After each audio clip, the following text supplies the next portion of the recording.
vamos a seguir hablando de qué es lo que hace, ¿verdad? Pero para saber qué es lo que hacen las lombrices, que en definitiva es el humo, ¿de acuerdo? Vamos a entender otra vez un poco qué es lo que es el humo.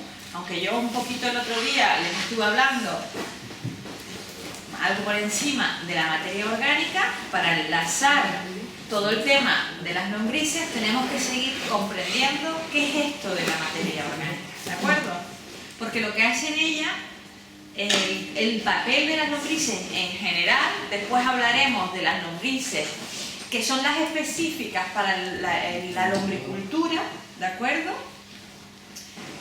Pues como quien elige una cabra majorera para que sea lo más rentable a la hora de obtener litros de leche diarios para elaborar queso, pues a la hora de tener una granja de lombrices yo también voy a elegir una tipología de lombriz para que me produzca cantidades abismales de humo, que es lo que yo quiero obtener, ¿verdad? Y claro, pero todo el mundo sabe que qué rico es el humo de lombriz y que bien le sientan los cultivos y qué estupendos se ponen y qué frondosos y maravillosos. Pero ¿qué es el humo? Por favor. Venga, vamos. ¿Qué es el humo? El excremento de la lombriz, ¿no? Es verdad. ¿El alimento de las lombrices? No, los excrementos. No he preguntado el humo de lombriz. Sí, el excremento de la lombriz. El humo, ¿qué es el humo? La cama superior del suelo. Claro. Sin leer. ¿Qué es el humo, compañera? Sí. Es una porción de suelo muy fértil. El mantillo, materia orgánica, que ¿dónde cae? ¿Dónde está la materia orgánica? ¿En dónde? ¿En qué parte del suelo? En la parte superior del suelo, ¿vale? Venga, vamos a imaginar el bosque, vámonos a los tilos de Moya o una zona de laurisilva, venga, ¿recuerdan algo? Fontanales. ¿Tienen alguna imagen en sus cabezas? Tamadaba. Vale, no tan de conífera. Venga, ¿ya tienen alguna zona boscosa que no sea tanto de pinos ni de coníferas, sino más una zona de laurisilva, de sotobosque? Bueno, nosotros levantamos la hojarasca que hay encima y ¿qué nos encontramos debajo? El mantillo, ¿no? Calor. Calor. Calor. El humo es lo podrido que se perdía. Nos encontramos debajo, el humo. La materia orgánica. La materia orgánica simplemente es toda aquella materia que se está descomponiendo, ¿de acuerdo? Ya sea las hojas del bosque, vamos a pensar en un bosque, no algo que vamos a producir nosotros mismos. Después lo podremos elaborar aparte. ¿Qué pasa? Se olvidaron de todo lo que estuvimos hablando en fertilización y no tienen una clase de suelo, pero bueno, ¿qué pasa? Hay que hincar más codo, Vale. El humo es materia orgánica en descomposición, ¿vale? Tiene diferentes procesos de descomposición. Es materia orgánica en un proceso de descomposición. Materia orgánica que se compone. ¿Qué materia orgánica? Pues las hojas de los árboles que se caen, el pajarito que se hizo caca o el propio pajarito que se murió y cayó en superficie, ¿vale? Y empieza a descomponerse. ¿Y cómo se descompone? Venga. Uno de los grandes protagonistas de lo que es la descomposición de la materia orgánica en la superficie de los suelos son los microorganismos, que son los primeros que vienen, ¿verdad? Que son, por ejemplo, la bacteria. micro. Microbios. Hongo, bacterias, ¿vale?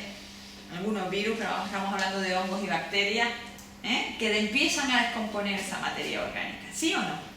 Después vienen los macroorganismos y ahí vendrían estas tías que son realmente alucinantes, que son las protagonistas de otra transformación, ¿de acuerdo?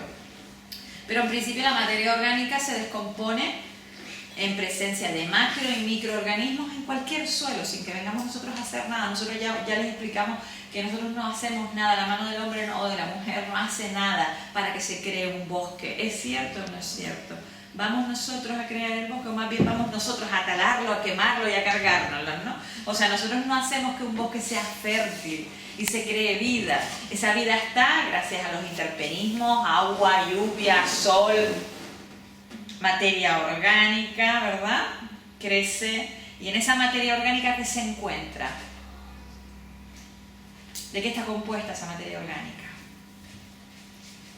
De hoja, de ¿De qué está compuesta esa materia orgánica? ¿Para qué sirve esa materia orgánica? de nutrientes, ¿no? Claro, esa materia orgánica está compuesta de futuros nutrientes. ¿Para quién? Si estamos diciendo que el bosque se retroalimenta solo, es porque hay un momento en el que, Se mineraliza. claro, venga, esa misma materia orgánica seguirá avanzando y pasando otro proceso de mineralización. ¿Gracias a quién? A todos estos componentes vivos del suelo. Por eso decíamos que teníamos que tener vivo el suelo. ¿Y a qué se trata de tener vivo el suelo?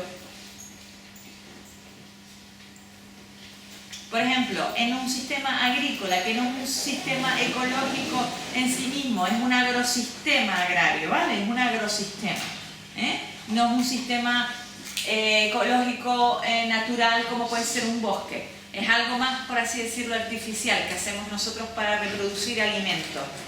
¿Sí o no? Aportar lo que... Exactamente. Tenemos que aportar. ¿Y qué tenemos que aportar? Materia orgánica de la que se alimenta ¿quién? Otra vez, díganlo. Los macro y microorganismos. Porque son los únicos artífices capaces de transformar esa materia orgánica en alimento para las plantas. ¿Estamos o no estamos? Aunque lo veas así como... ¿sí o no? Sí. Tenemos que entender ese concepto, el concepto básico de un agricultor ecológico, de un conservacionista del suelo, ¿entiendes? De un amante de lo que hace. Y no puede, y aunque tú ames lo que haces, como amas la agricultura, tú tienes que amar el suelo, tienes que entender que el suelo es un ente vivo, por encima de todo. Entonces, podemos entender la lombricultura, podemos entender millones de conceptos por así, aislados, pero hasta que no empecemos a encajar las fichas unas con otras, no vamos a entender la realidad de que podríamos llegar, José, en algún momento, disciplinadamente, llevándolo en conciencia, seríamos capaces de alimentar hasta frutales que son grandes consumidores, como puede ser un papayo, ¿vale? Un aguacate, que son grandísimos consumidores, con solamente aportes de materia orgánica. Claro, Sí. Lanzo la pregunta, no quiero que me respondan de lo que les gustaría que a lo mejor que yo contestase, sino lanzo una pregunta, sinceramente. ¿Qué opina José Manuel? Sí, Sí. todo depende de lo que tú en función de lo que comas, entre comillas, algo vas a tener una producción, o sea, sí, lo puede ser. Podríamos alcanzar un equilibrio sin tener que, ya yo no les hablo absolutamente para nada de que hagamos aportes de minerales de síntesis química, hablamos de todos los minerales que estuvimos hablando también, minerales que no son de síntesis, que son minerales directamente de mina, que son de muy lenta solubilidad y que son muy necesarios para la fruticultura. Pero seríamos capaces de alcanzar ese nivel de profesionalidad de transformar esa materia orgánica en nutrientes necesarios para aquellos grandes consumidores como son los árboles frutales a través de la materia orgánica. Podríamos llegar a alcanzarlo, pero obviamente tendríamos que ser muy disciplinados. O sea, no podríamos dejar de estar constantemente en el trabajo de la materia orgánica, ¿vale? Y jugábamos con muchos elementos, ¿verdad? Esos elementos, ¿cuáles eran? De los más importantes, de los que más carga nutricional tenían y al mismo tiempo carga bacteriana. ¿Quién se acuerdan de qué materia orgánica hablábamos? De los estiércoles, ¿vale? Ahora vamos a ir enlazando una cosa con otra. Vale, pues en los bosques se crea la materia orgánica gracias a los macros y los microorganismos porque tienen las condiciones óptimas, tienen oxígeno, tienen agua, crean esa superficie de un suelo de un color oscuro, negruzco, que huele como a tierra fresca, ¿verdad? Esa es la capa de materia orgánica y ese es el indicador. ¿Qué es lo que indica esa capa de materia orgánica en un análisis de suelo, por ejemplo? La fertilidad de los suelos. Es el indicador de la fertilidad. ¿Y por qué indica la fertilidad de un suelo? Volvemos otra vez a lo que acabamos de decir. Pero cuanto más oscuro esté, mayor materia orgánica tiene, ¿no? Sí, la oscuridad, sí, vale. El color oscuro tiene que ver con el estado de descomposición de la materia orgánica, ¿no? Porque podemos tener una anterior que tiene otro color diferente, más rojizo. ¿Por qué es indicador de la fertilidad de los suelos la materia orgánica? Si materia orgánica y microorganismos. Claro, pues volvemos a lo mismo. Exactamente, si tenemos materia orgánica, quiere decir de que nuestro suelo está compuesto por entes vivos, o sea, hay micros y macroorganismos capaces de transformar la materia orgánica, ¿sí o no? Entonces, es eso. Y podemos romper esa cadena de la materia orgánica, podemos dejar de crear materia orgánica en los suelos. Sí, ¿cómo? Lo salinizas, ¿Eh? le metes mucha química y al Por final... ejemplo, productos químicos, matamos la vida de los suelos y entre ellas matamos muchísimas también de las que vamos a hablar bastante hoy, muchísimas lombrices, imagínense los microorganismos, nos cargamos al altiplén. ¿De qué manera también rompemos esa fertilidad de los suelos? Dejando de aportarle materia orgánica. Dejando de aportar materia orgánica, correcto, y entendiendo el suelo como un sustento simplemente, ¿vale? Y hay otras malas praxis en la agricultura, como puede ser, por ejemplo, Río, que cada muy por regar y que... Utilización de aguas. labores, maquinaria, maquinaria agrícola, por ejemplo, Los arados de vertedero. los arados de vertedera, por ejemplo. ¿Ya han hablado de eso? ¿Le han comentado un poquito sobre ese tema? Vale, ¿por qué? Porque se mueve para actividad no cerramos. Porque modifica los perfiles del suelo. ¿Qué quiere decir? Que si la materia orgánica vive en los primeros 5, 7, 8 centímetros de la superficie de tierra, ¿qué necesita para vivir? ¿Qué? Sí. Oxígeno. Vamos allá. Y lo mete debajo y los microorganismos que están abajo, que son más anaerobios, o sea que necesitan menos cantidad de oxígeno y por supuesto menos luz solar directa, etcétera, etcétera, lo subimos arriba. ¿Qué hacemos con los dos perfiles? Nos los cargamos. Están viviendo en zonas de profundidad del suelo en las que no se van a adaptar porque no es su lugar. Muy bien. Y por ejemplo, otra práctica. Aguas inadecuadas, ¿no? Por ejemplo, también, sí. La carga de sales, la salinización de los suelos, la sodicidad de los suelos, vale, muy bien. Pero otra que es uno de los fundamentos más importantes también dentro de... El monocultivo. Muy bien, compañero, ahí estamos. La no rotación de cultivos, ¿vale? Entonces, a donde quiero llegar, esto es un conjunto de cosas. Nosotros vamos a hacer un agrosistema ecológico. ¿Qué quiere decir un agrosistema ecológico? Que es una palabra así como a medio palabrota, ¿no? ¿Qué significa un agrosistema ecológico? Pues imitar al máximo de lo que podamos a la propia naturaleza, para mantener siempre esa fertilidad de los suelos, para que todos los microorganismos sean capaces de que todo lo que yo le eche de comer, porque mi intención siempre es la misma, echarle de comer a la tierra, no al aguacatero. Mi intención no es el aguacatero, mi intención es que la tierra, si hacemos una analogía con una despensa de nuestra casa, esté llena, pero llena, a tope. O sea, que pueda pasar una hecatombe que yo tengo papero. ¿Qué quiere decir? Que cuanto más aporte de materia orgánica, más reserva nutricional estoy dándole a mi suelo. ¿Sí? ¿Qué quiere decir con esto también? Que esa misma materia orgánica va a tener varios procesos de transformación.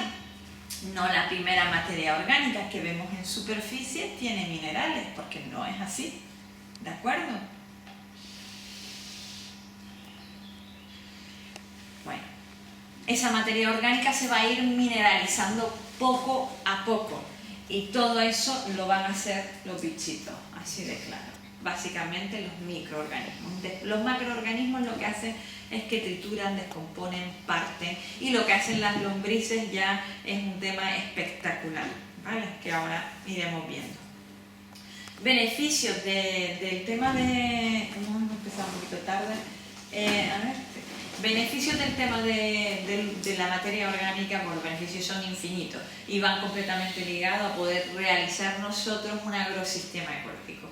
Sin el humus, sin la materia orgánica, nosotros no podemos arrancar una finca en ecológico. O sea, nuestro objetivo siempre es mejorar la materia orgánica, porque es que la materia orgánica mejora la estructura, ya saben más o menos lo que es una estructura de suelo, eso ya lo estuvieron viendo, ¿sí?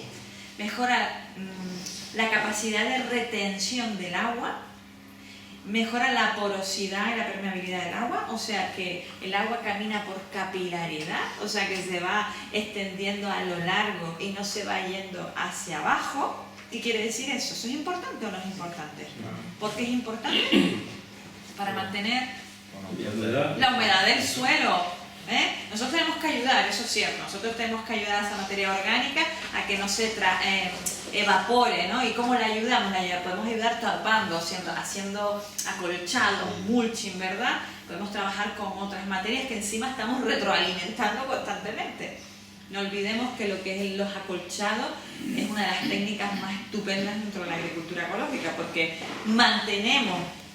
ayudamos a la materia orgánica a mantenerse viva, porque tiene comida ahí constantemente, ¿eh? Es una materia orgánica que se va descomponiendo y encima pues evitamos que nos salgan las hierbas, que mantengamos la humedad de los suelos, que yo no tenga que estar regando constantemente. De hecho puedo trabajar con acolchado y mulching en sistemas sin regadío, ¿vale? Al mantener el agua por capilaridad, hace que haya una retención de los nutrientes de una manera muy especial, que es ese complejo arcillo-húmico, que yo no sé si les explicaron un poquito cómo hace, que es complejo para explicarlo así como tal, pero en definitiva de una manera así como si yo se lo explicara a mi hija, ¿no? Es como si el humus tuviese una carga, como un imán, en cierta manera, tiene los minerales ahí, está la arcilla, está compuesto ese suelo y tiene una carga, por así decirlo, negativa, y los minerales tienen una carga positiva. ¿Y cómo se sienten? Atraídos, ¿verdad? Es algo básico para explicarlo. Se sienten atraídos y se juntan, y se vienen. Y de hecho tienen esa carga de verdad eléctrica en el suelo y empiezan a trabajar de una manera que pueden llegar a un sistema radicular para trabajar conjuntamente y la planta puede absorber esos minerales. De otra manera no pueden ser absorbidos por los minerales, están ahí en el suelo, pero la planta no son asimilables para la planta, ¿verdad? Y entonces la materia orgánica lo que hace es que tiene toda esta funcionalidad, porque un suelo ya viene cargado de minerales en sí mismo, porque un suelo es un suelo compuesto de minerales, ¿verdad? Nosotros tenemos un suelo volcánico cargado de muchísimos nutrientes. Encima nuestras tierras son tierras jóvenes, ¿de acuerdo? No tienen tantos millones y millones de años como podría tener una costa mediterránea, que ya está pues bastante más esquilmada y agotada a nivel de materia orgánica. Y aquí todavía tenemos tierras muy jóvenes, muy fértiles y con mucha carga mineral y que necesita de ese humus, ¿vale? Con lo cual es como si tuviésemos una despensa constantemente llena. Bueno, pues aquí quería llegar a este tema, a los diferentes estados del humus. El humus, tenemos una materia orgánica muy fresca, que es el moho, una materia orgánica fresca, ¿qué quiere decir? Muy poco transformada, ahí no hay coloides. ¿Se acuerdan que yo les decía el otro día que realmente el ente vivo del suelo, las propias bacterias, es la fórmula de la solubilidad en sí mismo? Porque gracias al trabajo de las bacterias del suelo, que entendemos ya que es un ente vivo, ya nos queda súper claro, son los que hacen que los minerales que están en el suelo sean solubles, o sea, se disuelvan de tal manera que la planta los pueda absorber. ¿Se acuerdan de que estuvimos hablando un poquito de eso? Bueno, pero la materia orgánica tiene diferentes estados. Poco hecho, medianamente hecho, que tiene un color más rojizo, ¿vale? Que es el moho, y ahí empiezan a haber algunos ácidos húmicos, ¿verdad? Y el mul. Son 3 estados de la materia orgánica. En el mul, por así decirlo, ya hay mineral, y es ese color oscuro de la materia orgánica, esa materia orgánica ya bastante descompuesta. Pues aquí está un poquito el kit de la cuestión, porque yo quería meterles todo el rollazo este, que es muy bonito que lo sepan, ¿eh? Es muy chulo, es muy bonito de verdad. La lombriz, si la sacamos la de la tierra, las lombrices que vamos a coger nosotras, unas en concreto, son capaces de transformar la materia orgánica en su aparato digestivo de mor a mul. Aquí está lo mágico de todo esto. O sea, que lo que tardaría la naturaleza en ir de mor a mul meses, años, la lombriz lo hace en su aparato digestivo. O sea, como una materia orgánica en descomposición, no olvidemos que las lombrices tienen que comer materia orgánica muy descompuesta, por favor, porque a veces se habla mucho de la lombricultura y después ves cáscara de papas encima de la compostera, ¿vale? Las lombrices no tienen mandíbula, no tienen dientes, ¿de acuerdo? No tienen dientes, ellas abren la boca y succionan. ¿Y qué succionan? Succionan materia orgánica en descomposición, ¿de acuerdo? Es imposible que tú le eches ahí la comida, pan. Tendría que tener un proceso de descomposición para después yo echarle de comer esa comida, porque si no, ¿qué pasaría? Que estaría en la compostera con las lombrices, esa materia orgánica descomponiéndose así para aquí y para allá, pero hasta que no se descomponga ellas no se pueden alimentar.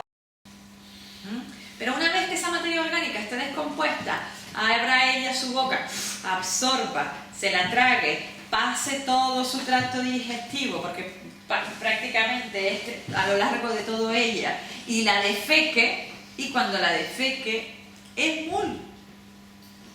Y eso lo hace en 24 horas. Come y hace caca. ¿Me entienden lo que no sé si lo pillan? Esto es una velocidad impactante. Es una gran velocidad, por eso la lombricultura es tan interesante, porque de repente ya tenemos un humus mineralizado y que se considera no materia orgánica, se considera un abono. ¿Por qué se considera un abono? Tiene todos los nutrientes, ¿no? Porque tiene todos los nutrientes directamente ya para consumir. asimilables para la planta, para que la planta los consuma. ¿Me entienden? No tiene que pasar ese proceso de transformación. ¿Se acuerdan cuando hablábamos de los estiércoles? Teníamos que transformarlo. Teníamos que compostarlo, teníamos que hacer un biofertilizante de estiércol. ¿Qué más? Todos tienen un proceso de transformación que se llama un proceso de mineralización de esa materia orgánica. Pero es que una lombriz lo hace casi ipso facto. Súper interesante. Gracias a esas lombrices que trabajan en la tierra, las lombrices están de forma natural en la tierra, ¿de acuerdo? Y ellas son las artífices de ayudar también a transformar esa materia orgánica. Pero es que encima abonan el suelo. ¿Me entienden lo que les quiero decir? Vale, también pasa algo muy interesante en el mundo de las lombrices. Es que hay unas enzimas en su aparato digestivo y unas bacterias también que a la hora de defecar también van en ellas. O sea que es de los pocos abonos que podemos también comprarlos de forma comercializable o los podemos elaborar nosotros mismos, que vienen con carga bacteriana. Por así decirlo, sería un abono vivo. De cualquiera de las maneras, lo hagamos nosotros mismos o lo compremos, viene con carga bacteriana, positivísima para el suelo. Pero bien higienizado, porque también tiene unas enzimas que hacen el efecto contrario, son como bactericidas, y vienen limpias de patógenos y limpias de nemátodos. O sea que es un abono higienizado encima, ¿de acuerdo? También es verdad que tenemos que tener muy en cuenta qué tipo de comida le vamos a dar a las lombrices. ¿Qué quiero decir con esto? cuanta mayor calidad nutricional tenga yo como ser humano, obviamente, mejor calidad de vida voy a tener y demás. Pues en el caso de las lombrices, cuanto mejor y mayor calidad de alimentación tengan las lombrices, su defecación será cada vez más y más y más interesante. ¿Podemos darle de comer de todas las lombrices? A la roja californiana, a la Escherichia foetida, sí. A las lombrices de tierra o lómbricos terrestres comunes, no, porque ellas solo comen materia orgánica o minerales del suelo, pero bueno, eso lo vamos a ver. Muy bien, muy bien. Como me adelanto todo yo, un pedazo. Aristóteles ya denominaba los intestinos de la tierra a las lombrices, ¿de acuerdo? Se denominaban intestinos de la tierra. Y es una analogía pura de un filósofo, pero también de un gran científico. ¿Por qué? ¿Dónde tenemos nosotros? A ver, el abono del humo de lombriz, no solamente, ahora veremos todas las características y beneficios que tienen, que son infinitos, pero tiene una característica que no lo tienen otras materias orgánicas o otros abonos orgánicos que nosotros podemos elaborar. Y es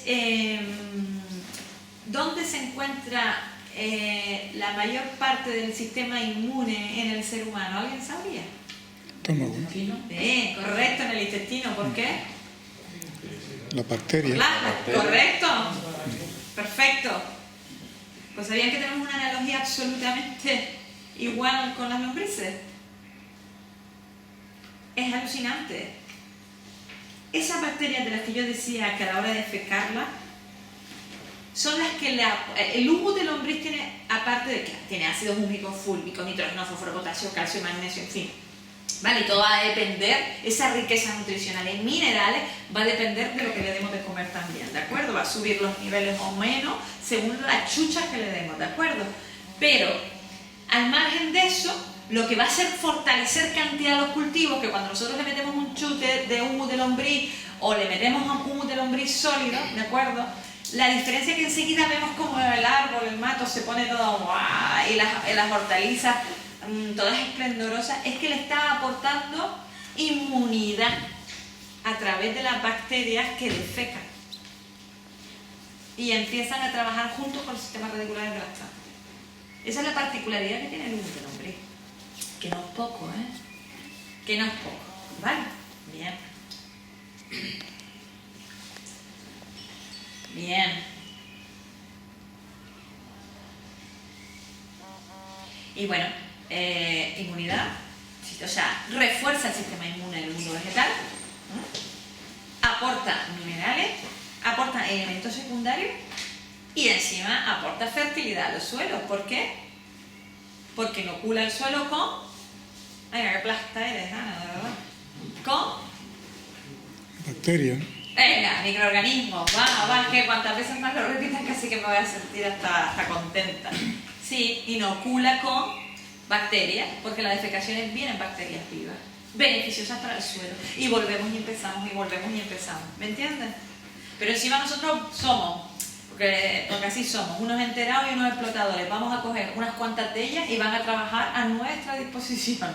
O sea, vamos a hacerlas trabajar para elaborar kilos de humus de lombriz que ni siquiera tengo que comprar, que no es de lo más barato que encontremos en el mercado, y encima reciclo toda la materia orgánica que me sobra, la reincorporo, y encima aquellos estiércoles que, por ejemplo, todo el mundo le hace feo, horrible, es a lo que más le gusta a las lombrices, las Escherichia foetidas en este caso, las lombrices rojas californianas. Es la mejor calidad de humus de lombriz, viene a base de los estiércoles de conejo. Y generalmente todo el mundo desecha los estiércoles de conejo, porque si son muy contenidos en ácido úrico, que si queman, que si no son tal, y sin embargo son de los más potentes para la lombricultura.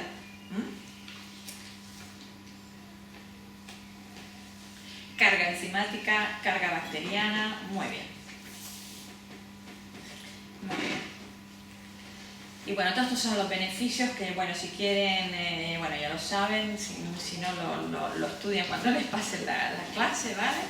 Y léenla, por favor, léenla de vez en cuando, ¿eh? Mira, creo que la tuya no se puede descargar. ¿Qué? Que creo que tu clase no la he podido descargar. ¿Por la qué? plataforma. No sé, o está mal cargada o algo. Es un PDF, ¿no? Bueno, ya se lo comentarás a Begoña a ver No. si es que hay alguna incidencia técnica o algo. No tengo ni idea. Entonces, también el humus de lombriz es muy utilizado en el viverismo, en la reproducción vegetal, en el trasplante, en los semilleros, ¿de acuerdo? En el mundo de la jardinería ya por fin, a seguir tocando madera, ya se empieza a utilizar incluso como la base para céspedes y demás, que todo eso es muy poco ecológico, pero bueno, mientras que utilicen abonos orgánicos, pues genial, ¿no? ¿Qué quiero decir con esto? Que una de las dosis interesantísimas para reproducir plantines, o sea, plantones, en nuestros propios semilleros es de 3 proporciones de turba, una de humus de lombriz, ¿vale? Y ya tiene alimento y encima estimula el desarrollo y el crecimiento de la semilla, ¿vale? 3-1, ¿sí? En los árboles frutales se nota claramente aquellos árboles tratados con humus de lombriz para floración, fructificación, cuajado, tornado de color, porque si depende de qué tipo de estiércoles trabajemos, bueno, yo estoy hablando ya más a unos niveles más profesionales en los que ya nosotros empecemos a trabajar con estiércoles para yo obtener un humus de lombriz como yo quiero. En fruticultura, ¿qué consumo? Mucho aparte de nitrógeno, fósforo y potasio. ¿Qué consumen los árboles frutales en cantidades? ¿Nitrógeno? No, Calcio. calcio, magnesio. Calcio. Vale. Fósforo, floración, ya lo estuvimos hablando un poquito, ¿no? Bueno. Cuajado, potasio, con tornado de color, pero el engrose, la célula de los tejidos para que no se rajen a la hora de crecer, esa elasticidad que necesita el fruto para crecer y engordar, necesita calcio, y en una relación proporcional con el magnesio. Y eso en los abonos así no nos lo vamos a encontrar con esa facilidad, ¿vale? A no ser que se lo aportemos de forma mineral, como el patencal y todo esto, ¿de acuerdo? Pero sin embargo podemos obtener un humus de lombriz rico en calcio y en magnesio con los aportes de estiércoles de conejo y la gallinaza, pero la gallinaza trabajada, ¿se acuerdan que estuvimos hablando mucho del trabajo de la gallinaza? Y son estiércoles que se suelen desechar muchísimo, que no se quieren, ¿vale? Y sin embargo son ideales para el aumento de calcio y magnesio en la elaboración de abono, como es el humus de lombriz. ¿Qué tal? Voy a toda leche, ¿verdad? De ahí que cuando se raja la naranja puede ser Sí. ese elemento, la falta de calcio. Calcio y magnesio, sí. Los cítricos se rajan fácilmente por eso. ¿Y las lombrices aguantan el agua, no se ahogan? Sí se ahogan. Se ahogan, ¿verdad? Sí, ahora las vemos, sí se ahogan, sí. Sí. Esto ya lo van a ver ustedes. Perdona, ¿cuánto tiempo dura lo que es el humus de lombriz? Sí, todas esas preguntas las vamos a ver. Todas las preguntas. Todas, ojalá. Sí, ya estaría yo ahí en Houston haciendo células madre. Preguntas para mí. No, vamos a ver. No, pero las preguntas básicas sobre la producción de humus de lombriz sí las vamos a ver. El tiempo de lo que dura, lo que tarda en formar, ¿vale? Bien.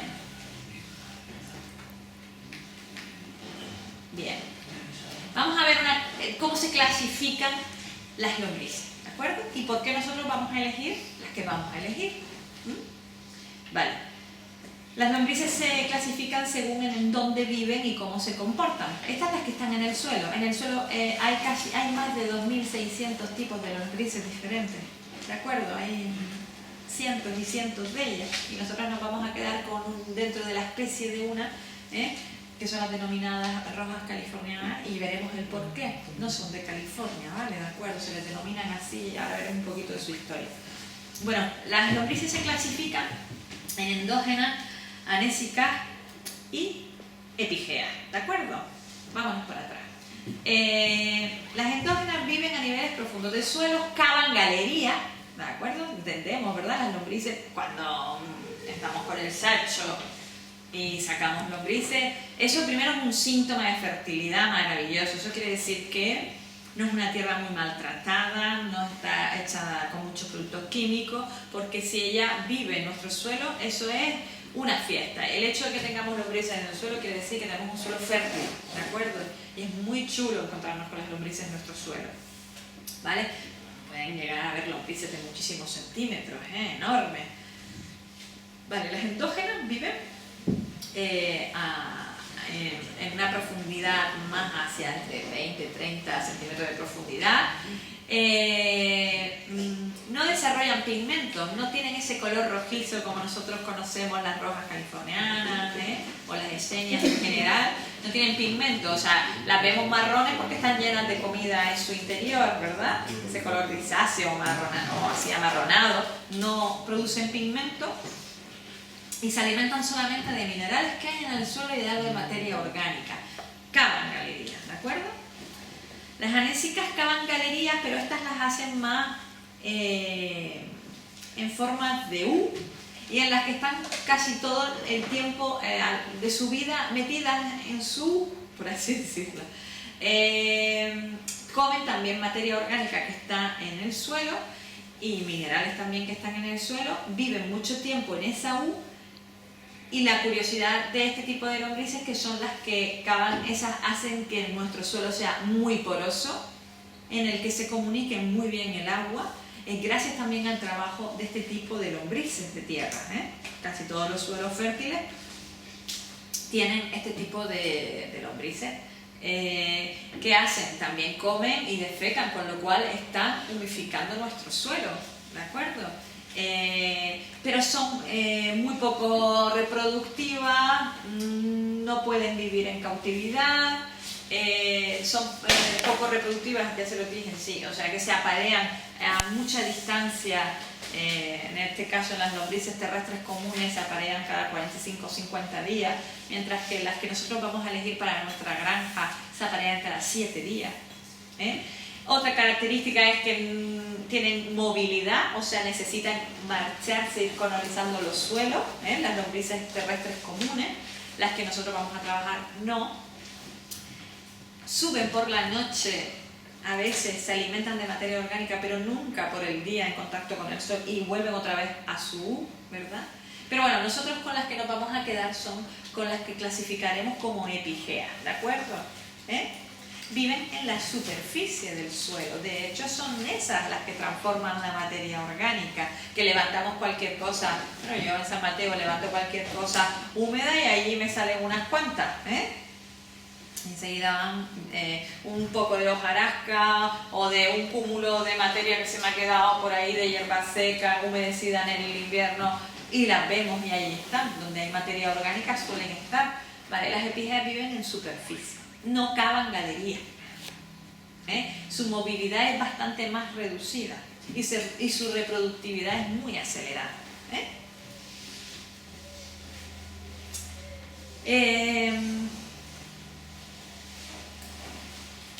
Son súper prolíferas, tienen unos capullos muy resistentes, ¿de acuerdo? O sea, los cocones, los huevos de las lombrices, los capullos de las lombrices se llaman cocón. Son bastante más duros, más resistentes que las lombrices comunes, o las otro tipo de lombrices que acabamos de ver. Y la verdad es que aprovechan toda la materia, o sea, no le hacen feo a nada. Cualquier materia orgánica, cualquier resto que encuentres por ahí, se lo comen, ¿de acuerdo? No le hacen feo absolutamente nada, mientras que las otras solamente minerales y materias orgánicas de dentro del suelo. Pero también tienen una característica particular: no se mueven como las otras, no cavan como las otras, con lo cual están más expuestas ¿a qué?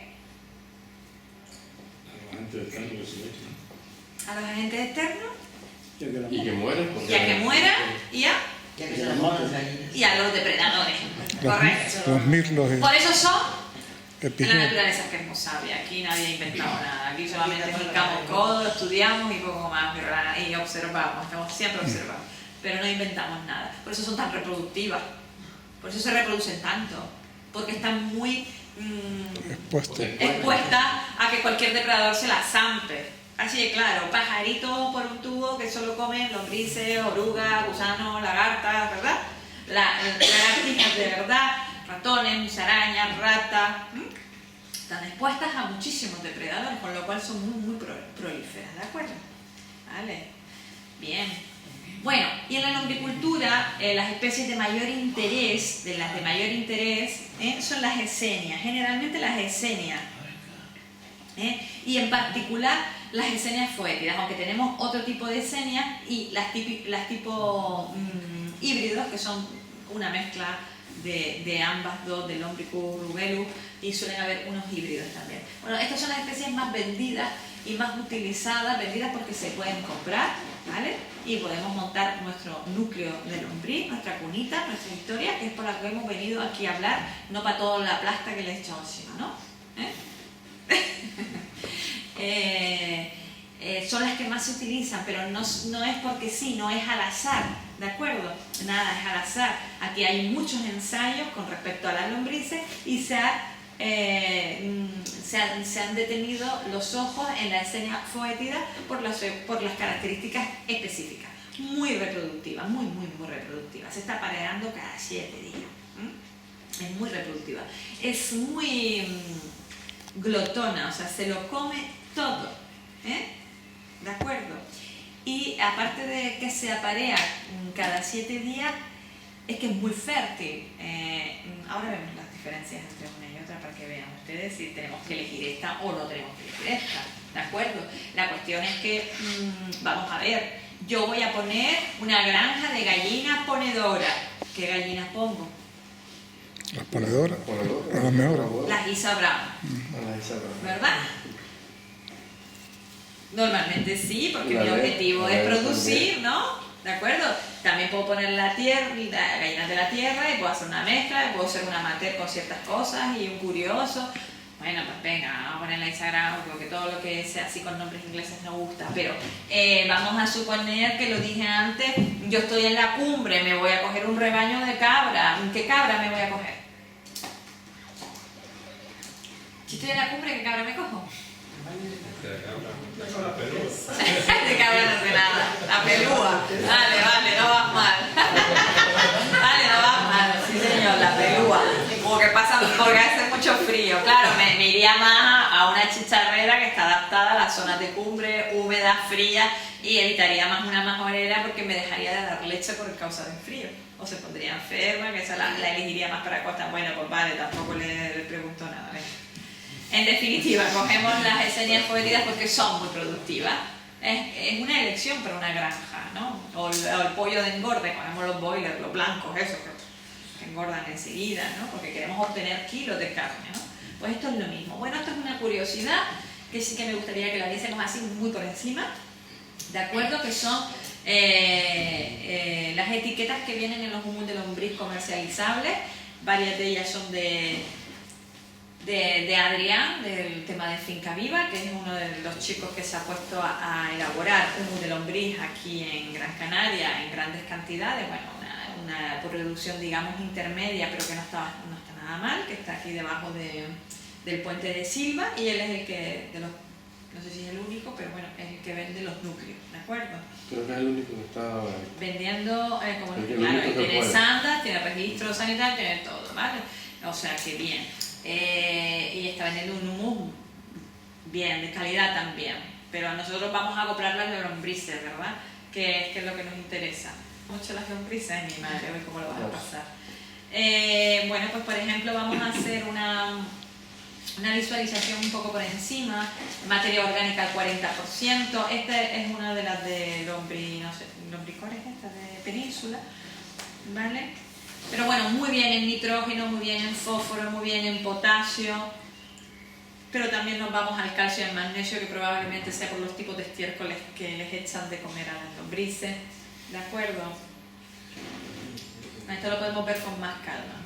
los compañeros de El Sur, José Manuel y Begoña me hicieron una observación y soy incapaz de responderle a esa pregunta. Tomé nota el otro día de una posible causa, que cómo es posible que estuviera el hierro tan alto. Acerca tal, que les estaban extrañando muchísimo porque han llevado a analizar compost, a llevar a analizar humus de lombriz y me preguntaron que dónde salen estas analíticas. Las analíticas son de aquí, de la granja experimental y bueno, y que son que están muy altos, son miligramos por kilogramo. La verdad que son cerca de 18.000 miligramos y que es muy alto, pero la verdad es que no sé, y ellos opinaban que si había algún problema con los parámetros del hierro aquí. Pues la verdad que no tengo ni idea. Pero fíjense, tienen un 52% de materia orgánica, está muy bien. O sea, son unos abonos potentísimos para directamente las cosechas, ¿de acuerdo? Y vienen dosificaciones para que nosotros tengamos un referente. Son dosificaciones de un tipo de humus de lombriz que se fabrican en empresas, ¿verdad? Como en el caso de Finca Viva, y ellos alimentan a sus lombrices con estiércol, ¿de acuerdo? Si nuestras lombrices van a ser alimentadas con una mezcla de alimentos o con diferentes tipos de alimentos, ya verás tú en una tabla que justamente la saqué de una tesis pensando en ustedes porque ponía las borras de café y todo, el humus de lombriz, ¿no? Muy súper interesante. Lo interesante sería coger, una vez nos tengamos nuestro humus, y lo analicemos, ¿de acuerdo? Para ver los parámetros en nitrógeno, fósforo, potasio, calcio, magnesio, materia orgánica, ácidos húmicos, lo traigamos a analizar y digamos, añá, qué guay, ¿no? O venga, podemos mejorar en esto, en lo otro y podemos subir estos niveles, ¿no? Porque si no, ¿qué referencia vas a tener? Yo les he puesto en la clase dosificaciones de humus de lombriz para fruticultura, horticultura, jardinería, semilleros, ornamentales, de acuerdo, pero son humus de lombriz que vienen con unos parámetros en nitrógeno, fósforo, potasio, ¿me entienden o no? No se me queden dormidos, chicos, ¿sí? Pero ¿van a ser los mismos parámetros que mi humus de lombriz? Bueno, lo sé, podíamos analizarlo por curiosidad, a ver qué tal nos ha salido, y si no, simplemente vamos a ver los resultados en el huerto, eso está claro.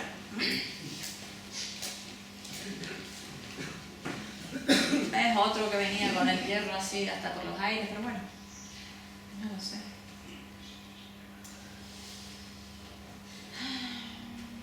Vale, también les he puesto este cuadro para que también tengan un referente de los contenidos en los diferentes macroelementos y elementos secundarios, incluso microelementos.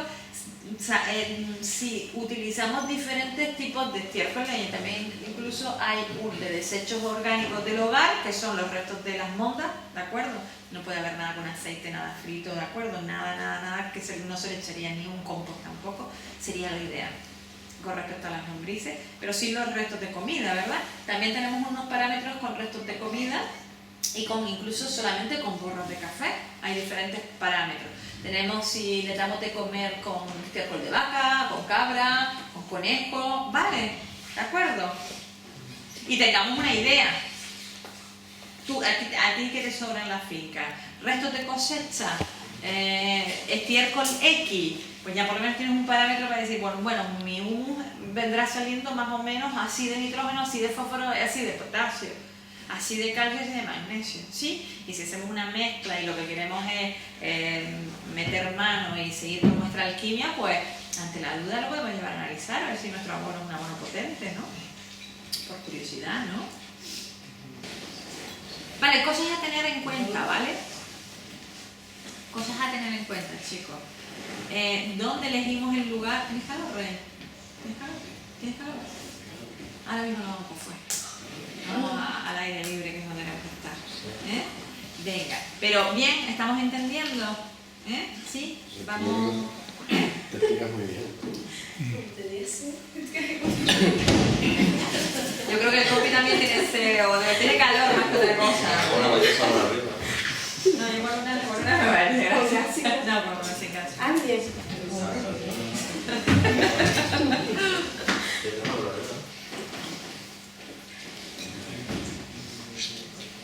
Mucho que se tengo. Vale.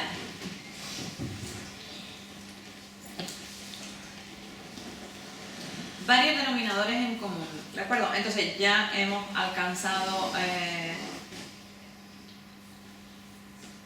que podemos elegir cualquiera de estas especies de lombrices o las híbridas, porque sabemos que son denominadas vulgarmente lombriz roja californiana, ¿de acuerdo? ¿Por qué? Porque los años 40 fueron las primeras incursiones en la lombricultura y fue en California con diferentes tipos de lombrices, pero con resultado a la más prolífera, curranta y productiva de humus esa especie. Ya como les digo, hay más de 2000 especies de lombrices, pero dijimos que dentro de las epigeas, que son las que trabajan en superficie, pues estas tres son de las que más humus nos van a producir, y es lo que nos interesa, punto. Reproducir, no solamente humus, hay empresas también que lo que les interesa es reproducir la lombriz en sí misma, pero el proceso es el mismo, ¿de acuerdo? ¿Y para qué reproducen la lombriz? ¿Qué? ¿Para la venta? ¿El qué? ¿Para núcleos? Sí. ¿Viva? No, son para harina. Por ejemplo, harina de lombriz. La harina de lombriz, hoy por hoy, es un producto que en Francia lo comercializan muchísimo, porque tiene un alto contenido proteico a lo bestia, porque los franceses son la leche. Crían lombrices, deshidratan la lombriz y hacen harina con ella. Y la comercializan, se come para el consumo humano también. De grillo también se hace algo de eso. De grillo también se hace algo de eso. ¿De grillo? ¿Y quién? ¿No viene franceses? No, aquí, aquí. Son de la bomba, También comercializan esas latitas de caviar blanco y vale un potosí. ¿Y saben lo que es? Los huevos de caracol, el chuchán. Los comercializan unas latitas así, hiper mega cookie, caras, y las denominan caviar blanco, sí. Y bueno, curiosidades, ¿verdad? No, lo lanzo porque a lo mejor también nosotros nos podemos poner a hacer caviar blanco también, ¿no? Con quien tiene una granja de chuchangos, pues los huevos, pero no, sí, es un poco complejo, lo tienen que coger con... Bueno, tenemos que tener sombra, tenemos que tener un punto de agua. Y no podemos instalar las cunas ni las lombrices en cuencas de barranco, por una obviedad. Un día corre el agua y adiós. Y esto no es la primera vez que pasa, ¿de acuerdo? Porque donde creemos que nunca va a correr el agua, pues el agua corre por su causa, ¿de acuerdo? Entonces no instalar cunas. Sí que tenemos que, es muy imprescindible, zonas sombreadas. Y zonas sombreadas, si no la tenemos de forma natural, porque tenemos una zona con árboles, mira, aquí esta zona es ideal, ¿no? Una zona con árboles, setos naturales, frutales, lo que ustedes quieran, pues tenemos que poner algo de sombra. Porque las lombrices, aunque son las foétidas que viven en superficie, huyen del sol porque el sol las puede matar directamente, sencillamente son fotófagas, o sea, son fotofóbicas, o sea, no pueden estar en contacto con la luz, de hecho morirían si tuvieran mucho tiempo en contacto con la luz. ¿De acuerdo? Entonces es una condición inecuánime el tema de tener sombreado. Agua, ¿por qué? Porque el 80% del cuerpo de una lombriz es agua. El 80%, con lo cual requiere un 80% de humedad en su sustrato. Y luego vendrá la preguntita del millón. ¿Y cuántas veces tengo que regar las lombrices? ¿Y cuántas? Igual que el compost. Mira, ¿tienen nada escrito con respecto a eso? Porque va a ir en relación al clima en donde yo estoy, donde las tengo instaladas, en qué zonas las tengo instaladas. Yo lo que tengo que tener claro es que el sustrato tiene que estar húmedo. ¿Y cómo sé que ese sustrato, el sustrato me refiero a la comida, donde está la cama, ¿no? ¿Y cómo sé que está húmedo? Pues la prueba del churrito, que eso es andar por casa y es lo mejor que hay, la verdad.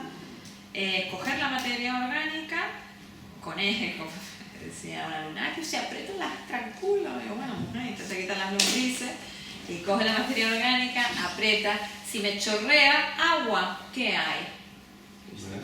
Exceso de humedad, correcto.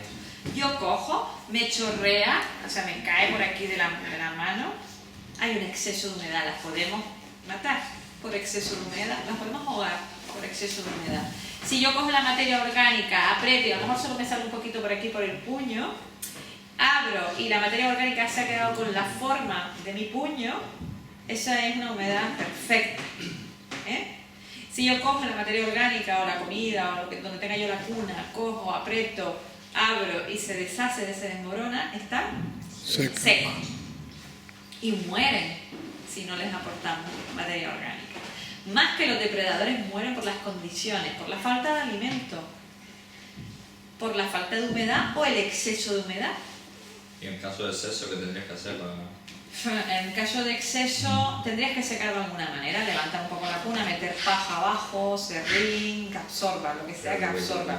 Obviamente lo ideal sería un sistema de drenaje, ¿de acuerdo? Tienes que tener un sistema de drenaje, pero a veces aún teniendo un sistema de drenaje se te estanca porque, ¿por qué? Por la lluvia. Pues si estás en una zona con pluviometría alta tienes que poner un plástico. Un plástico que intentar que no sea negro, algo para que no me llene todo la lombricompostera de agua, ¿verdad? Y si estamos en zonas con mucho calor, siempre el sombreado es imprescindible. Si ha sido en exceso porque te has pasado mojándola, pues intenta meter paja, si tienes por ahí a mano, meter paja por abajo y demás, y no regarla en una semana, dejarla. Bueno, eso sí que... Pero mueren más por una falta de agua y de humedad, hay un exceso de calor, que por un exceso de humedad, ¿de acuerdo? Las hormigas le hacen daño. Las hormigas no le hacen daño. Las hormigas están donde están las lombrices, pero no le hacen daño. No se comen a las lombrices, ni se llevan a los cocones, ni nada. Las lombrices que tenemos aquí, lo que pasa es que son unas listas, vienen a hacer hormigueros donde están las lombrices, porque tienen mucha chucha, tienen mucho alimento. ¿Le llegan a hacer daño? Sí, le pueden quitar bastante comida y se puede convertir en un problema. Aquí, en uno de las lombricomposteras que hay aquí, una de ellas tiene un hormiguero bestial. O sea, lo que hace es que desaparece la comida, Son miles y miles de hormigas que se están llevando alimento todos los días. Pero eso, Ana, si tienes un árbol con algún... Sí. Si tienes un árbol que se nutre, las hormigas se nutren de cualquier insecto que tengas, no te contamina el suelo, no tampoco. No, las lombrices, las hormigas, el problema que hay con las hormigas es que transportan los pulgones de un lugar a otro. Eso me refiero. Sí, eso sí es un problema, porque ellas se les denominan las pastoras de los pulgones, ¿no? Ujú. Porque las hormigas estrujan el pulgón y se alimentan de su melaza, pero nunca llegan a matar el pulgón. De hecho, las pastorean, se las llevan a donde ellas quieren. Ahora voy a hacer aquí mi rebaño, ahora me lo llevo aquí, ahora me lo llevo allí. Las cogen, las estrujan al pulgón, le sale la melaza y se alimentan de esa melaza, pero vuelven a dejar el pulgón en su sitio, vivo. Entonces lo que me están haciendo es transportar una plaga de aquí para allá. Entonces ahí, en ese caso, si la cosa se pone fea a esos niveles, pues sí que buscar técnicas para matar a las lombrices, a las hormigas. Estoy yo con mi clase de lombrices, no. A las hormigas, y bueno, tienes que buscar el hormiguero y ponerles algo que se las carga. Me da mucha penita, pero me suelen hacer mucho esa pregunta, y generalmente pues se hace con levadura y azúcar, suficiente.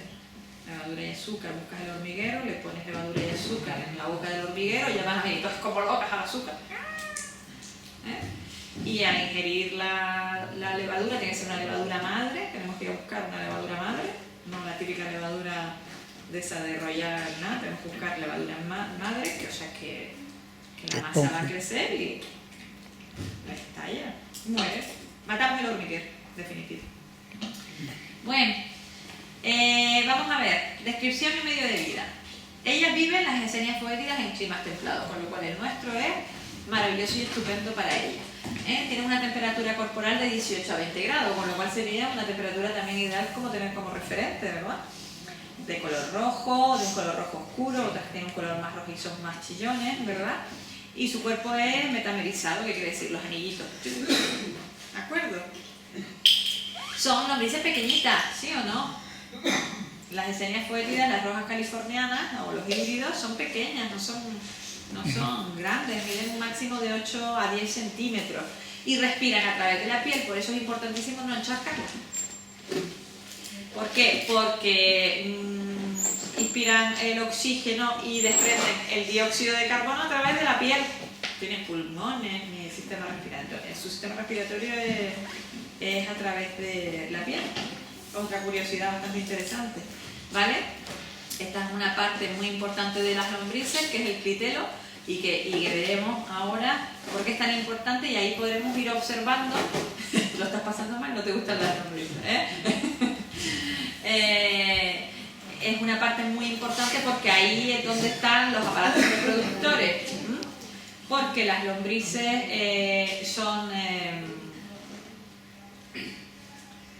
¿Eso me gana? Gracias. Jesús María, lo que no son autofecundas, ¿de acuerdo? Son hermafroditas pero no autofecundas. ¿Qué quiere decir? Que necesitan de otra para echarle el esperma el una a la otra.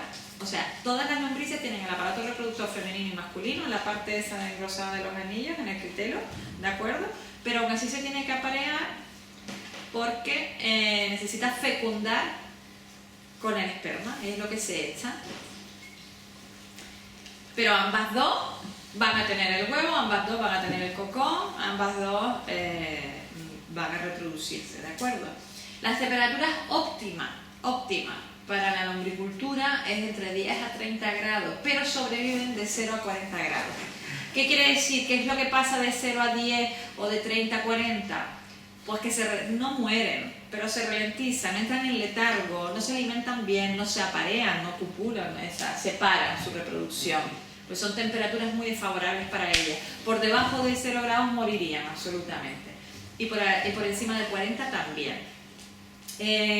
Pero son las zonas así más húmedas, con la gente, por ejemplo, la lombricultura que intenté poner en marcha varias veces en Valle Seco, pues había momentos en los que aquello estaba parado, porque había muchos días de frío, de mucho frío. Entonces ciertamente que ellas se paran, pero las temperaturas estas de 10 a 30 las tienen ustedes todo el año, estupendamente. Humedades del 80%.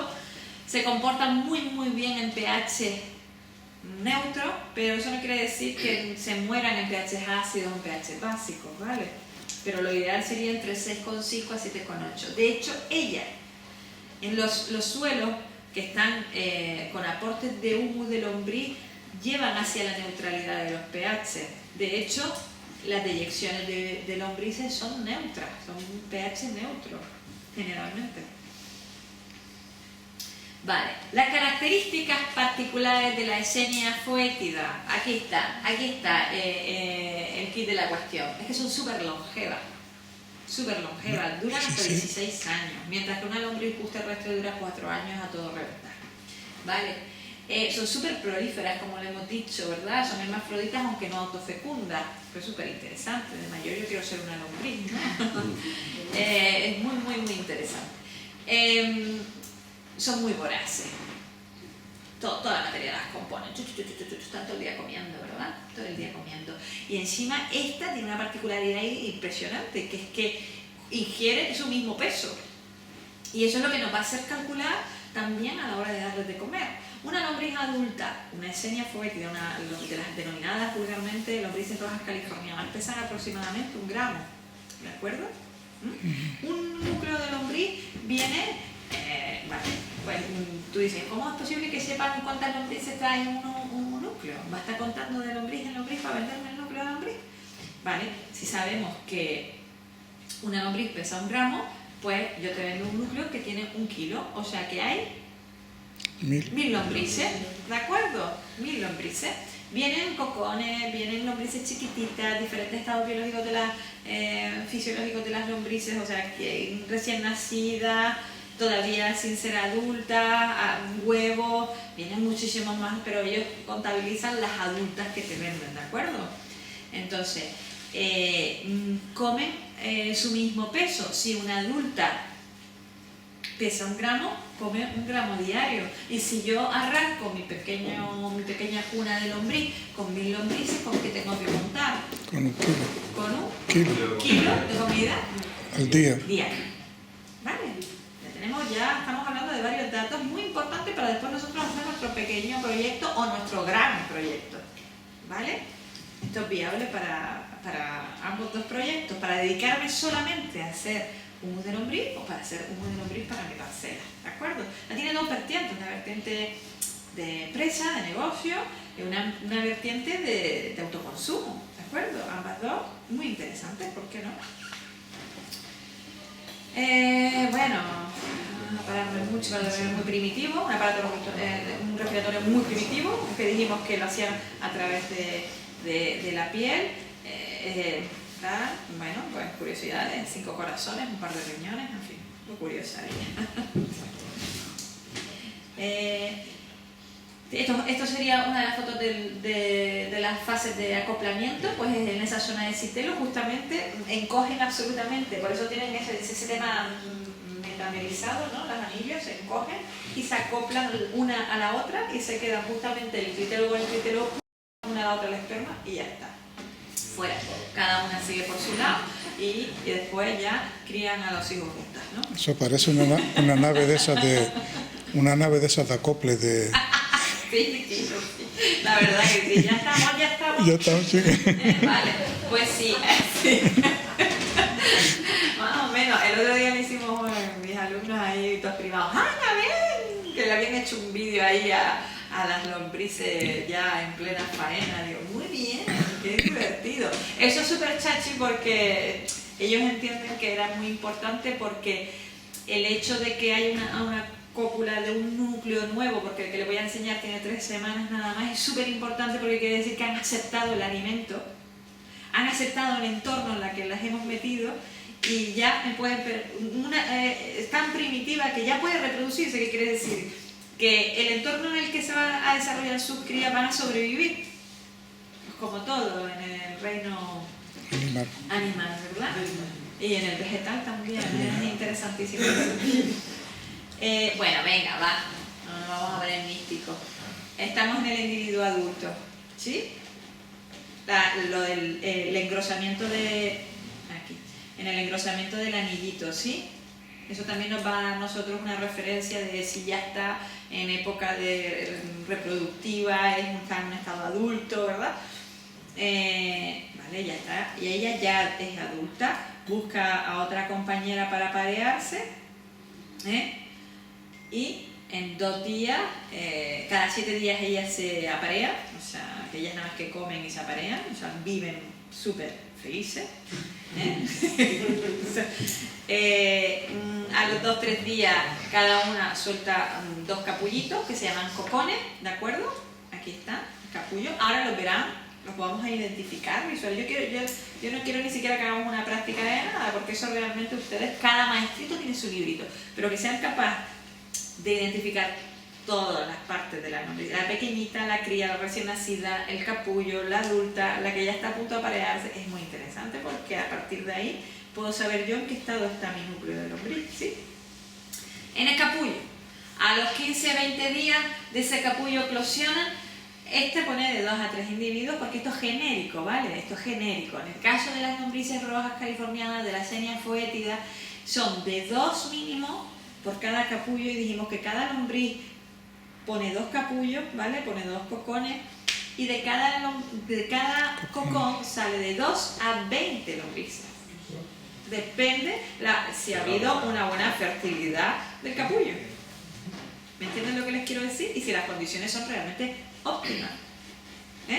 Eso es una pasada de lombrices por cada lombriz. O sea, si cada lombriz tiene 2 cocones y que cada cocón pon tú que fertilicen y están súper potentosas y fertilicen las 2, ¿cuántos lombrices salen?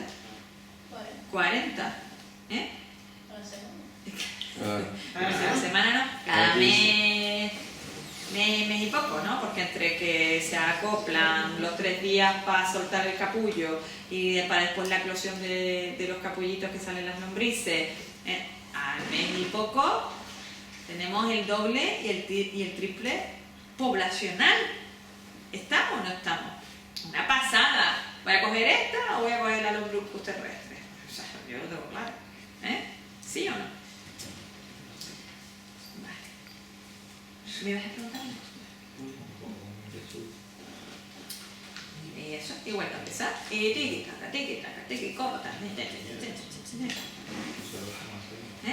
¿Vale? Eclosionan, que no lo dije en la última parte, salen las lombricitas salen blancas, son chiquititas, blancas, completamente blancas, no vienen pigmentadas. A medida que va creciendo la siguiente semana se van pigmentando, son súper simpáticas, ahora las veremos, algunas ya van creciendo y la mitad está rosa y la mitad blanca, ¿no?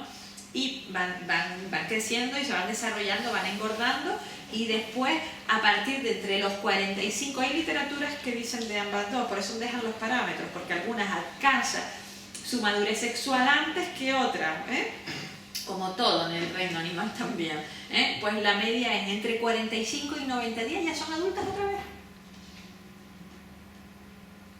O sea, que antes de 3 meses, aquella camada anterior, que una sola lombriz me pudo dar 40, en 3 meses ya todas esas son adultas que se van a volver a parear y empezamos el ciclo. O sea, que podemos reproducir lombrices. Muchas. Podemos reproducir humus. Mucho. Pero depende de cómo lo hagamos, está claro. De que las cuidemos, de que haya una atención, de que las condiciones climáticas sean las ideales, el alimento lo acepte, o sea, que sea un alimento que lo coman y lo digieran bien. Vamos a ver algunas diferencias rápidamente con respecto a la lombriz común y a las lombrices denominadas rojas, ¿de acuerdo? Bueno, unas que viven a una más profundidad, otras son de superficie, unas solamente minerales y materia orgánica, otra toda la materia orgánica que le eches por delante. La lombriz común es migratoria, no se está quieta, ya todo esto se lo dije antes, ¿verdad? La lombriz roja es sedentaria. Si tiene comida, ella está ahí. Entonces aquí viene la pregunta del millón. Pues entonces, si tienen comida, ¿para qué las voy a tener en cautividad? ¿No? O sea, puedo criar lombrices sin tener nada donde meterlas en cautividad, o sea que pueden estar libres encima de una pila de compost, encima directamente en el estiércol. Sí, puedo tenerlas así, claro. Mientras que yo les dé comida, van a estar ahí. La cuestión es que están más expuestas todavía. Y a mí lo que me interesa es que mi núcleo no descienda, sino yo soy una carota, yo lo que quiero es productividad de humus, ¿no? Bueno, pero aquí cada maestrito tiene su librito y a mí me parece igual de estupendo que tú cojas 1 metro de ancho por todo el largo que te quede la gana de un estiércol magnífico compostado y tú las inocules todas de lombriz, ¿de acuerdo? Y que eso se lleva su tiempo. Y lo puedas tener ahí. Son maneras de trabajar diferentes, ¿de acuerdo? Longevidad, 4 años 16, 45, 7. ¿Ves? ¿Fijan en las diferencias? Nosotros tenemos que ir a lo que nos dé. No se conoce ninguna enfermedad, no se le conoce ninguna enfermedad. No se le conocen enfermedades algunas a las lombrices. Bueno, pues eso es una ventaja absolutamente maravillosa porque no se nos ponen enfermas. ¿De acuerdo? Mueren por condiciones climáticas adversas, pero no por enfermedad. Y tampoco se les conoce de que nos transmitan ninguna enfermedad, ni que transmitan a otros animales enfermedades, ¿de acuerdo? Bueno, pues vamos a ver, por ejemplo, de 5.000 lombrices por metro cuadrado serían capaces, para que tengamos otro dato. Esto ya lo ven ustedes con calma en casa y se hacen el plan de trabajo. 5.000 lombrices en 1 metro cuadrado serían capaces de transformar 500 kilos de residuos en 225 kilos de humo. ¿Qué quiere decir? Que transforma directamente el 45%. El resto lo necesitan para ellas, para su propio organismo. Pero chicos, que defecan el 45%, que es una pasada, ¿no? Bien, genial. Vamos sumando. Ya les dije lo del peso. Pesan casi 1 gramo, que lo ingieren diariamente porque es su mismo peso. Vamos allá.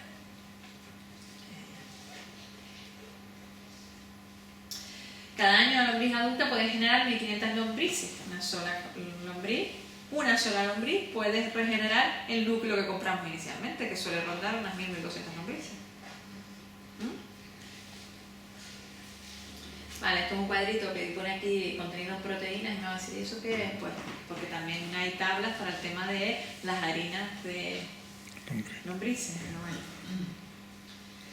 Y bueno, un sistema a pequeña escala, o sea, 1,5 metros, que siempre es aconsejable menos de 1,5 metros de ancho, 1,20 metros, 1,25 metros. A mí me gusta trabajar a 1 metro, sobre todo por la funcionalidad que tiene el trabajo de 1 metro. Bueno, pues 1,5 metros por 2,5 metros. O sea, esto, aquí, no es nada, En este cachito puedo fabricar yo 19 kilos cada 6 meses, o sea, 38 kilos al año. ¿Qué quiere decir? Cada 6 meses se hace cosecha, pero en ese mismo metro por 2,5 metros soy capaz de cosechar 38 kilos al año de humus puro. Después está el tema de los lixiviados, ¿verdad? Está muy bien, está súper bien, que en menos de 2 metros cuadrados yo puedo alcanzar 38 kilos de humus, ¿eh? Los sacos que se venden son sacos de 10 kilos y dan para bastante a nivel de huertos, a nivel de hortalizas y demás. Bueno, porque la dosis, y me dice, oye, es que 38 kilos de humus es poco, pero es que las dosis son pequeñas. Es que lleva entre 3 y 6 kilos de humo de lombriz por árbol frutal y año. ¿Me entiendes? O sea que está muy bien. Pues si en vez de tener 2 metros cuadrados tengo 4 metros cuadrados, pues ya voy teniendo 76 kilos de... Eso es una buena dosis de humo de lombriz. Sí que lo es. Y pequeños sistemas a media escala, pues siempre se trabaja más o menos, son estandarizados, 1 metro de ancho por 20 de largo, o 1 metro de ancho por 25 de largo, ¿eh? Y así, eso es una cuna entera. Y con una cuna solamente de 1 metro de ancho por 25 de largo, que es hasta allí, pues eso voy produciendo alrededor de 250 kilos de humus al año, porque son 2 cosechas, ¿vale? Cada 6 meses se suelen hacer las cosechas. ¿Qué les parece? ¿Interesante o no? ¿Van sacando de esas producciones?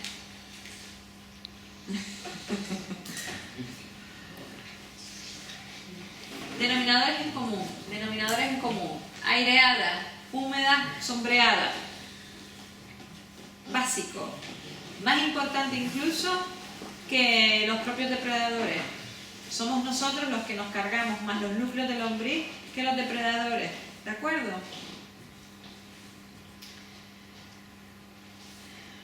Vale, los altos son muy interesantes, no pasarnos de 40 centímetros de alto. Aunque yo trabajo con la racilla, con el bloque peninsular, la racilla que es de 25, bien estándar, de 25 centímetros de alto.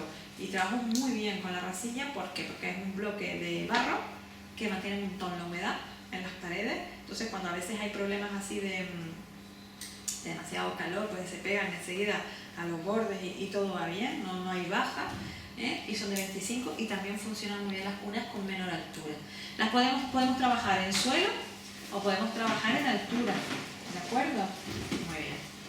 Podemos trabajar en suelo y podemos trabajar en altura. Materiales, ladrillos, madera, arcilla, ¿de acuerdo? Bueno, estamos hablando de cunas, estamos hablando de producir cantidades, porque luego está, ahora veremos lo de toda la vida, la bañerita, el bidón cortarlo a la mitad, el típico lombricompostera de canoa, ¿vale? Podemos producir donde queramos. Bueno, hay gente que hasta produce en llantas de coche. Bueno, la cuestión es tenerlas en cautividad, que no se nos vaya. Pero cuando nosotros hacemos de suelo, pues hacemos que debajo en suelo, antes se utilizaba mucho el plástico, ¿de acuerdo?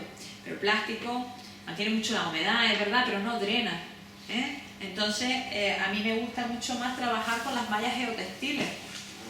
1 metro de ancho por tanto largo y trabajo con malla geotextil, porque la malla geotextil drena. ¿Saben cuál es la malla? La malla antihierba. ¿Eh? La malla Como la de antihierba. las fresas que vimos los rodillos. Sí, exactamente, la malla antihierba drena, ¿vale? No te sale hierba, no te sale nada, pero drena, el agua drena. También es verdad que tenemos que hacerle un pequeño desnivel de un 2 o un 3%. Si queremos recuperar los lixiviados, sí es verdad que en cunitas de suelo habría que hacerlo con plástico para nosotros canalizar el líquido y sacarlo en una pequeña tubería al final de la cunita.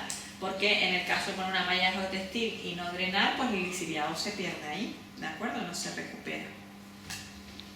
El lixiviado es el líquido resultante de humedecer la pila y de ese humo un poco más disuelto en el agua, ¿de acuerdo? Pero cuando trabajamos con solo estiércol, pues sí que sería interesante pasar un proceso de fermentación, ¿de acuerdo? Porque no es un lixiviado que esté higienizado, ¿eh? Mallas de sombreo y sistema de riego, pues nada, o la manguerita de toda la vida o un sistema de microaspersión va súper bien, o aéreo, o el que va pinchado que es para los frutales, también estupendo, pinchado en la cunita y genial. El gotero pues no lo veo yo. ¿Por qué? Porque el gotero es un riego de... ¿Cómo se llama? Riego localizado. Que es verdad que justamente el humo y la materia orgánica lo que hace que el agua camine en capilaridad, ¿de acuerdo? Pero no deja de caer en el mismo sitio, mientras que una pulverización, una microaspersión, homogeneiza el agua muchísimo mejor y las tenemos bien humedecidas, ¿no?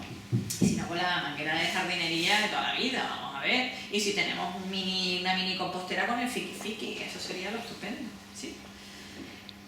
Materiales básicos, carretillas, cernidores, horqueta. ¿Por qué digo horqueta? Porque también hay que oxigenar la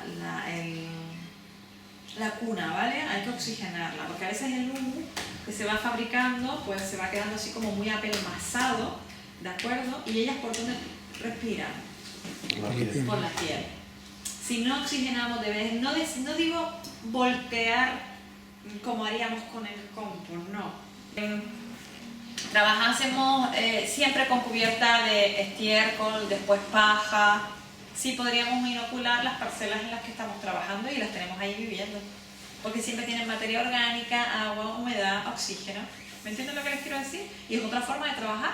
En vez de aportar el humo hecho allí, las tenemos trabajando allí. ¿Lo pillas o no? Estas son las cunitas que yo hago. Estas chiquititas. Pero pueden ser así pequeñitas o de todos los metros, pero a mí me van bien. Y como me van bien, yo no cambio el sistema, ¿vale? Pero cada uno hace la cuna como mejor le vaya. Y si le va bien, estupendo. A mí me va bien esta. Esta es el bloque de racilla que yo les digo. Es un bloque que vale barato, vale €1 y poco, ¿vale? Tiene 1 metro de largo justamente, unos 5 centímetros de ancho y los 25 centímetros de alto. Y a mí me va bien. Aquí están mis chicos preparando la cuna. Nivelan el suelo, le da un poquito de caída para que drene bien. Se le pone abajo en la base la malla geotextil y se instala una malla de sombreo arriba y otra encima de la propia cuna, ¿de acuerdo? Ambos lados tienen peso para mantener la malla de sombreo para que no entren los depredadores. Le pusimos, le enrollamos unos hierros ahí y ya está, es muy bien. Las lombrices están vivas. Porque si hacemos la del estiércol al aire libre, como hicieron aquí en la prueba, pues no hay una sola lombriz. Porque aquí, por ejemplo, en esta zona de costa hay muchísimos depredadores. Esto está petado de lagartos, está petado de ratones y de ratas. Eso es normal. Aquí hay muchos tiércoles, hay animales, es normal que hayan todos esos depredadores. Entonces, esa en concreto está sin una sola lombriz. Claro, yo tengo que protegerla al máximo para que... ¿Me entienden? Y el tipo cajoneras así también se trabaja súper bien. Ahí también tiene sombreado.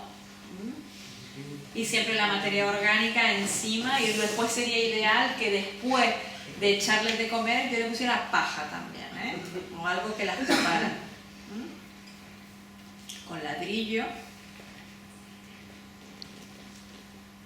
Esto es también esta fue una prueba, esta la hicimos en Valsequillo, al aire libre. ¿De acuerdo? El compost. Directamente en el compost. ¿El compost desde el inicio a las lombrices? No, porque coge temperatura. En este caso se elabora el compost, eleva temperatura, empieza la fase termófila, empieza a descender la fase termófila, volteamos por primera vez el compost y ahí sí inoculamos eso está en un error, cada 100 metros. Perdón, cada metro inoculamos con 100 lombrices a nivel lineal, que serían 100 gramitos de lombrices, para que nos hagamos una idea. Vamos a estar 1, 2, 3, ¿no? Un puñito de lombrices cada tal, y las dejamos, y trabajan solas. Como tienen un montón de materia orgánica, esto sería un compost enriquecido en humo, ¿de acuerdo?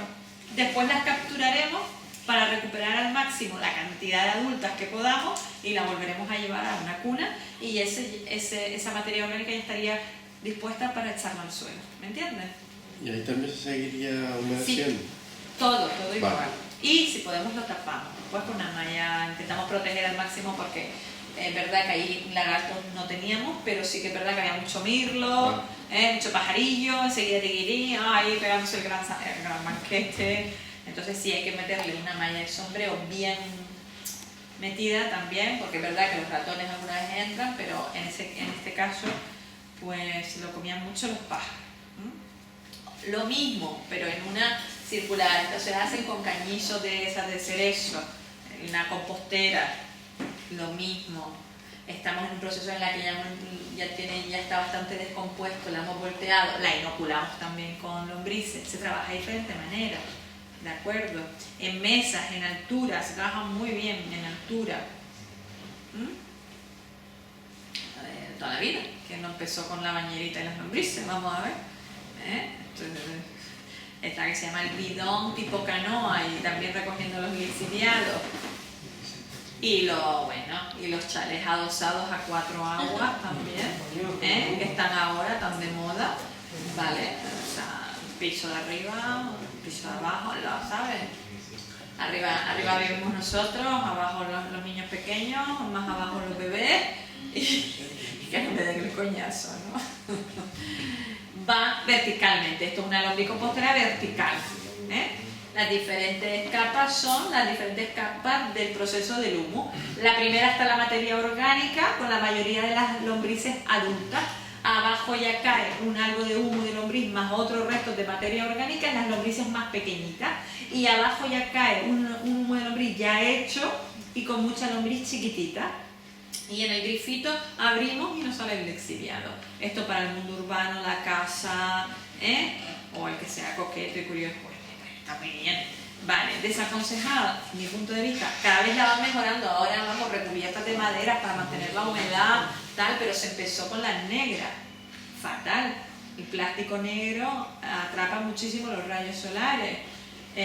Yo recuerdo de una señora que estaba muy contenta con la lombricompostera de plástico negro, que era como un cernidor de diferentes capas, levantar la tapa y verlas. No sé si ustedes han visto alguna vez las lombrices ya en proceso de deshidratarse completamente, que se alargan así como chíqueles, tal, y a toda la tapa, todas las lombrices ahí muriéndose, porque si tuviésemos ese negro tendríamos que poner una zona muy sombreada, con mucho frescor. No se podría poner al aire libre, en definitiva,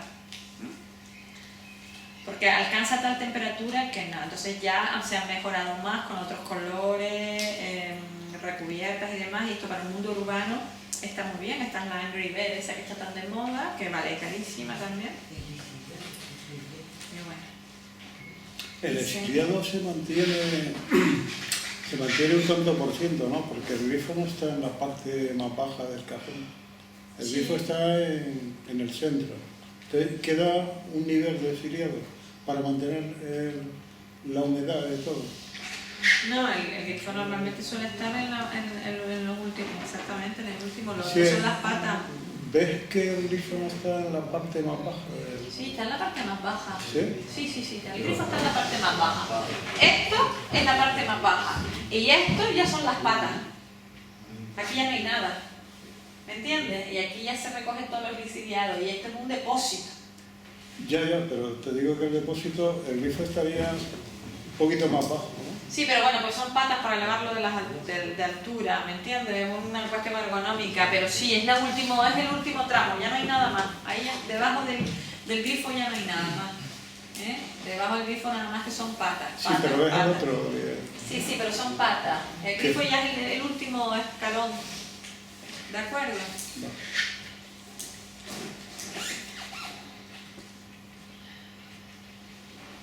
Vale, también esta es otra forma de trabajar, no por la forma circular, esta es una huertita mía que tengo en casa, sino la forma en la que inoculamos las lombrices, que es la forma de trabajar primero como si trabajamos en un bancal. En este caso a mí me gusta trabajar así en forma circular, pero bueno, trabajamos en un bancal, trabajamos en una línea, es indiferente cómo trabajemos.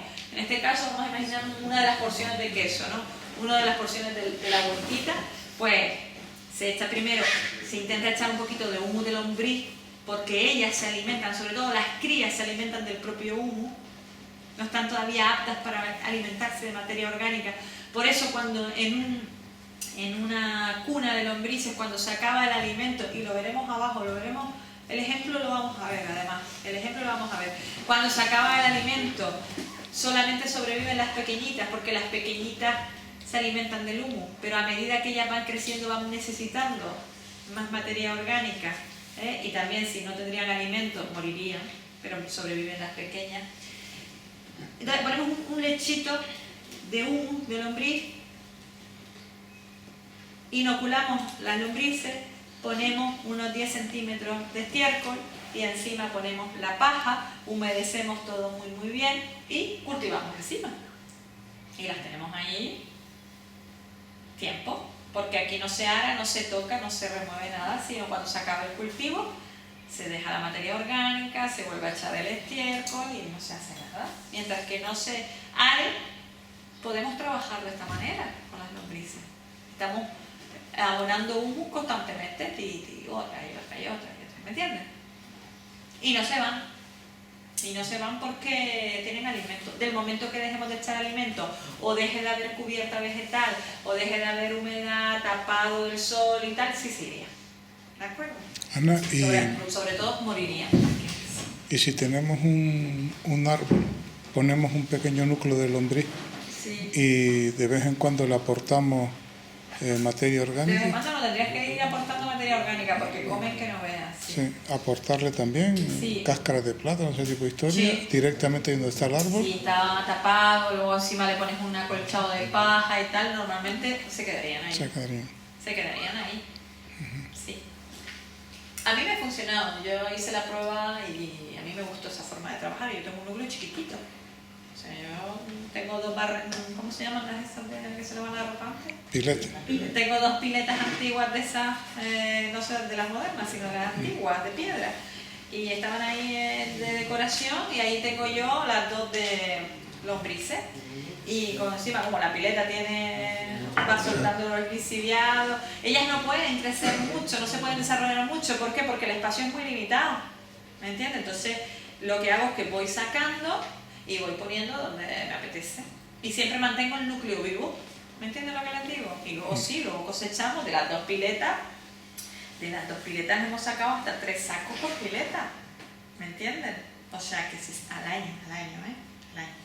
O sea que está muy bien, son 2 piletillas de lavar la ropa.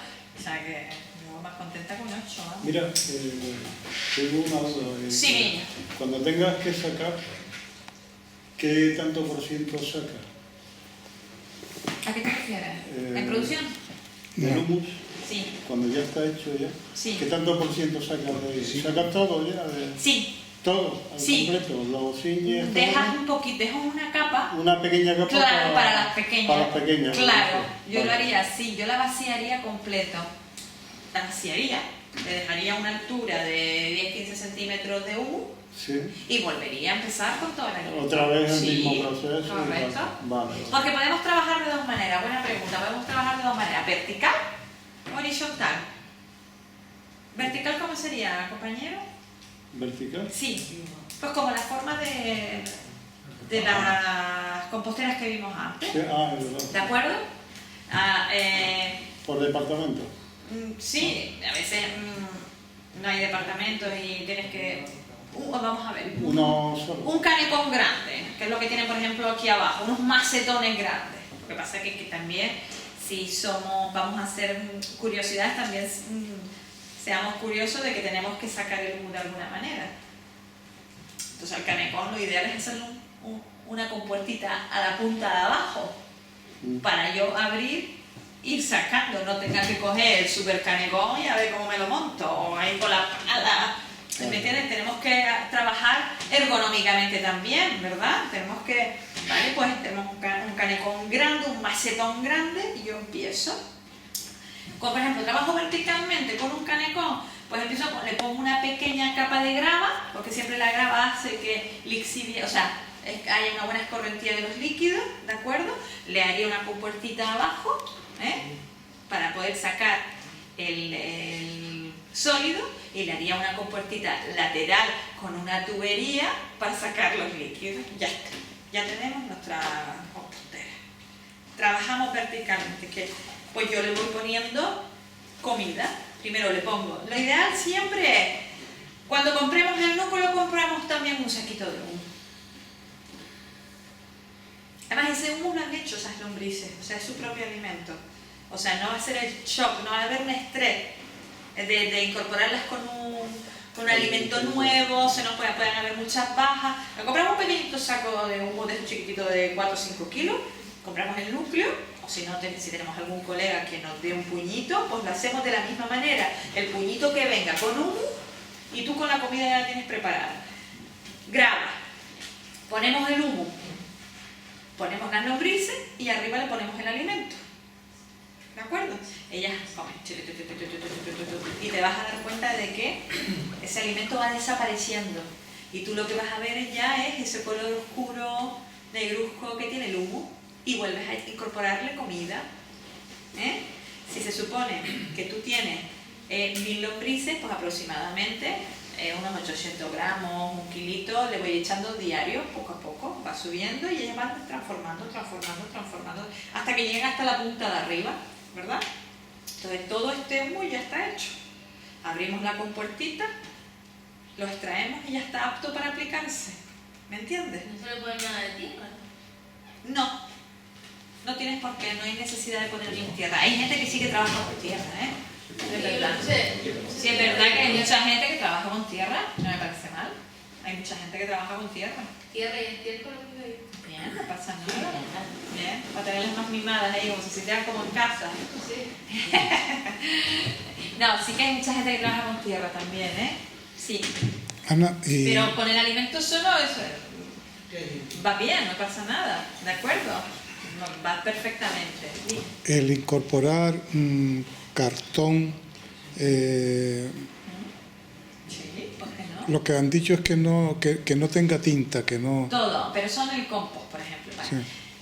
Gracias, ¿cómo es tu nombre? Javier. Javier, gracias Javier por hacerme esa pregunta porque voy a más o menos quedó Sí. claro lo vertical Yo- y luego lo horizontal y ahora me lo dices Ana, lo que me ibas a decir. Lo horizontal sería como las cunas de suelo que les enseñamos. Entonces, yo empiezo con una cuna de 2 metros o 3, o ya que la fabrico voy a fabricarla larga, vale, de acuerdo. Pero yo empiezo con una tabla de madera haciendo unos topes, ¿de acuerdo? Yo le pongo de comer un poco, 1 kilito, 2 kilitos. Mis alumnos se pasaron, me encargaron la carretilla entera de estiércol, ahora eso tardará 1 mes y pico o más en descomponer toda esa materia orgánica porque le echaron en exceso, porque empezamos con el mismo núcleo pequeñito de 1000 lombrices. ¿Me entiendes? Bueno, no pasa nada, terminará. Pero para que tú veas el proceso, sería echar nada más que 1 kilo de comida diaria. Luego tendrás que ir echando más porque se van reproduciendo. Hemos dicho que cada 7 días se reproducen, cada 20 nacen. Vale, calcula. Ahora tú te pones a hacer tus cálculos. Yo le voy echando 1 kilo y algo, 2 kilos.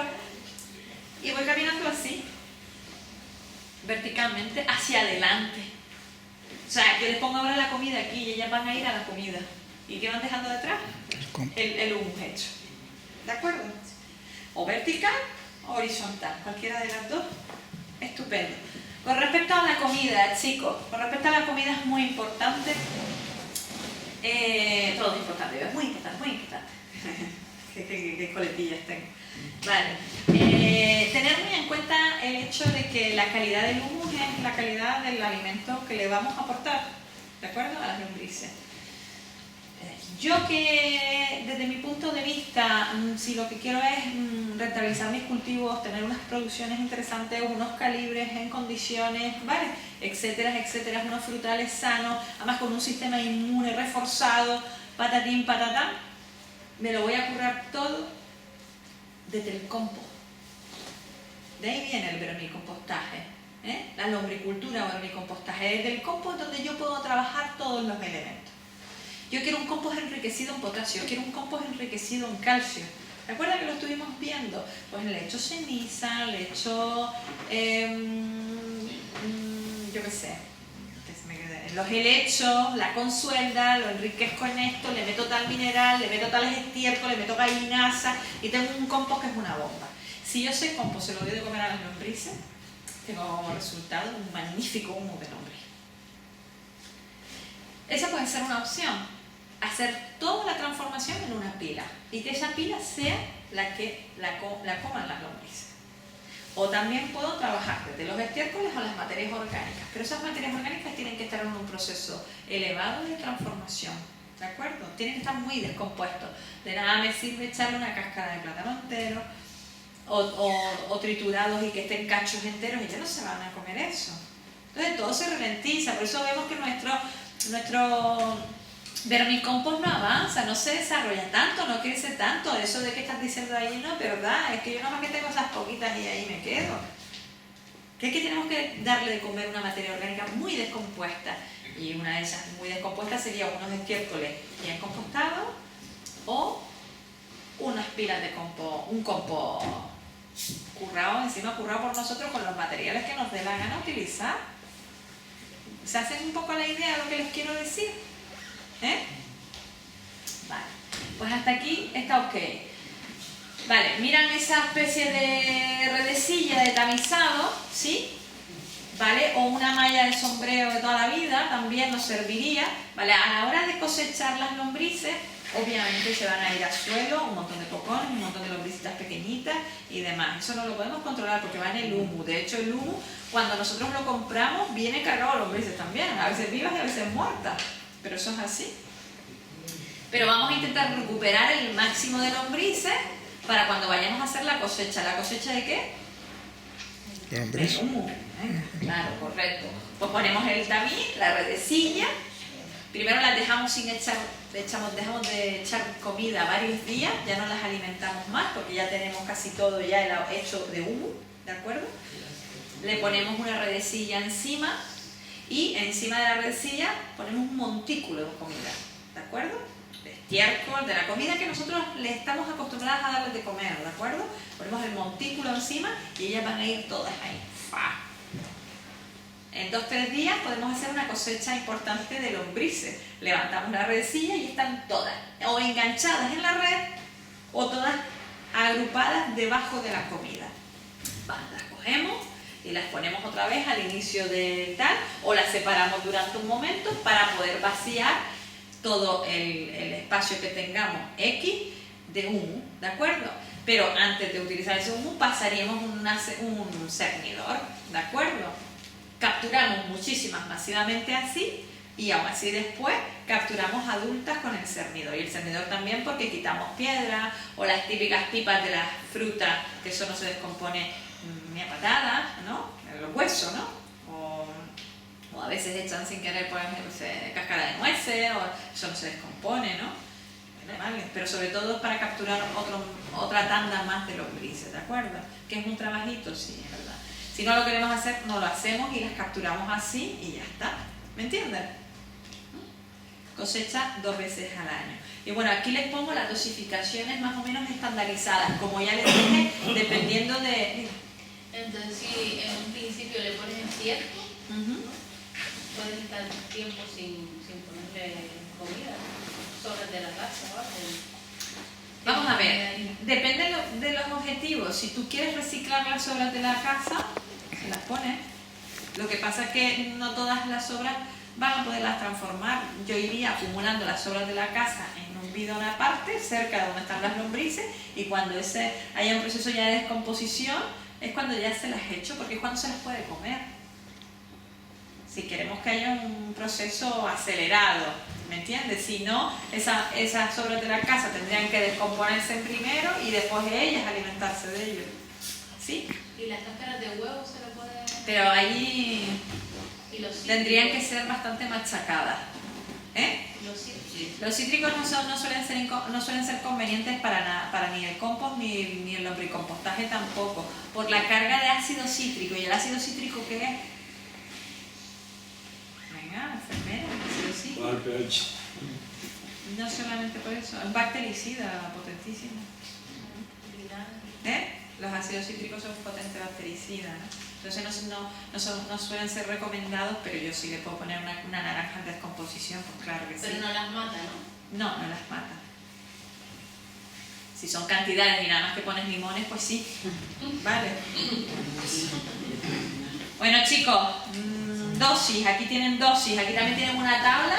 Vale. Para orientarnos, ¿de acuerdo? Ya tenemos dosis, porque si no vamos a comprar, de lo que se trata es que vamos a elaborar nosotros mismos, tenemos que tener unas dosis referenciales, ¿sí?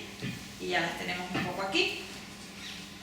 También tengo una plantilla de control de pilas, que está muy bien también llevarlo para aquellos que ya están elaborando más cantidades de humus.